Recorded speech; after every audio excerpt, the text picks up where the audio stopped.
ఇక్కడ పెద్ద మనిషి ఏమంటుండంటే నన్ను అవమానపరిచిండు, మా అమ్మను అవమానపరిచిండు బండి సంజయ్ అంటున్నాడు. ఇవాళ తప్ప అక్కడనేది వాళ్ళ అమ్మ నా అమ్మ ఒక్కటే, వాళ్ళ అమ్మతో మా అమ్మ సమానం.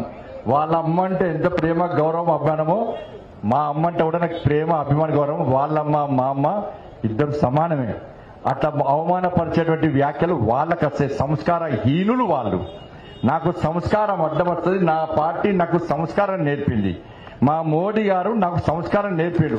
పాపం ఆయన ఏం చేసిందంటే వాళ్ళ అమ్మ పేరు వాడుకొని సింపతి కొడదాం ప్లాన్ చేస్తున్నాడు. వాళ్ళ అమ్మ మంచిగా నిన్ను నూరేళ్ళు ఆడగాడు. వాళ్ళ అమ్మ కాలు కూడా మొక్కపోయినాను. వాళ్ళ అమ్మ కాలు మొక్త, మా అమ్మ వాళ్ళమ్మ ఇద్దరు మంచోళ్ళు. మా అమ్మతో వాళ్ళ అమ్మ సమానం.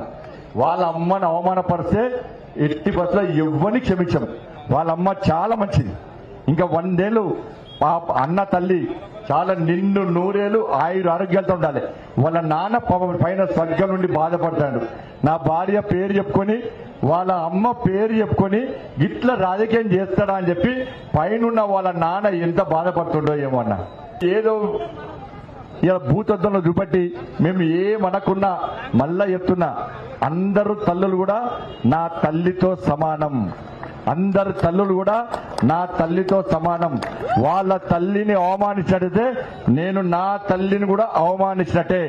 అటువంటి చెడు ఉద్దేశాలు మీరు మీకు ఆపాదించుకొని మీ తల్లినే ఇవాళ వివాదాస్పదంలోకి లాగి ఆమెను అవమానపరుస్తున్నా, ఆమెను క్షోభకు గురి చేసే విధంగా వివరిస్తున్న వ్యక్తులు ఇవాళ మీరు.